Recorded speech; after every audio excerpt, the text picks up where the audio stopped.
I want to thank all the people who have been a part of this today, who join all of us together in finding a way to pay tribute virtually to the many lives lost 2 years ago. 2 years after the destruction of the Ukrainian Airlines Flight 752, the images and the loss still haunt us all. Many relatives and friends and loved ones and colleagues were taken from us.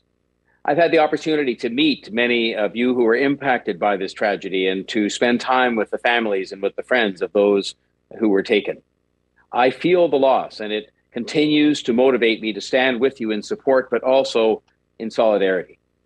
These were members of our community who were some of our very best and some of our very brightest, people of all ages, many in the prime of their career, some just starting out in their careers, some excelling in academia. They were helping us to build a better Toronto and a better Canada, and they were gone in one senseless, tragic moment. Seeing their pictures and hearing of their backgrounds at vigil after vigil, it was extraordinary. It left an indelible mark on me, and of course, on many of you who were more directly affected than I was. We will remember them, all 176 lives lost, including the 55 Canadian citizens, 30 permanent residents, and the many more who had ties to our country. They left behind families and friends who are still looking for justice. Real justice begins when those responsible accept responsibility.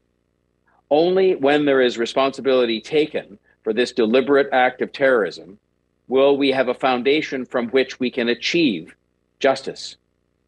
And our job, certainly my job as Mayor of Toronto, is, yes, to support and to comfort and to continue to grieve, but most of all, to stand clearly and firmly in solidarity with you and with our governments until that responsibility is accepted and that justice is achieved.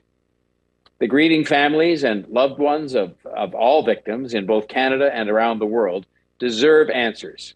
They deserve that justice. And we must continue to fight for those answers and for that justice. In times of tragedy, we all come together to support each other and to be there for each other and to fight with each other and to stand with each other. And we will continue to do that because that's the Toronto way. That's the Canadian way. We can see it now. We can see it now how this works when we do this, when we stand together and fight together. While we battle the COVID-19 pandemic, we know how important it is to come together and support one another. We've seen it each and every day, and it is no different here. And so I encourage all Torontonians, and indeed all Canadians, to take time to think about those innocent lives, think about those families and about those friends and about this gross injustice and about this act of terrorism, and think of those who continue to grieve and who will continue to grieve. Think about how you would be looking for that support and for that solidarity if this act of terrorism directly affected you and your family.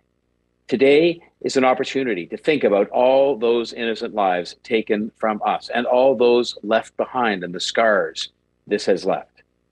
It's an opportunity for us to act in their honor and in their memory to achieve justice for them. Thank you again for coming together today and for giving me this opportunity to speak with you and to share my thoughts with you and to try my very best to comfort you and to assure you that I will stand in solidarity with you as I have done as we go forward to seek that justice. Thank you.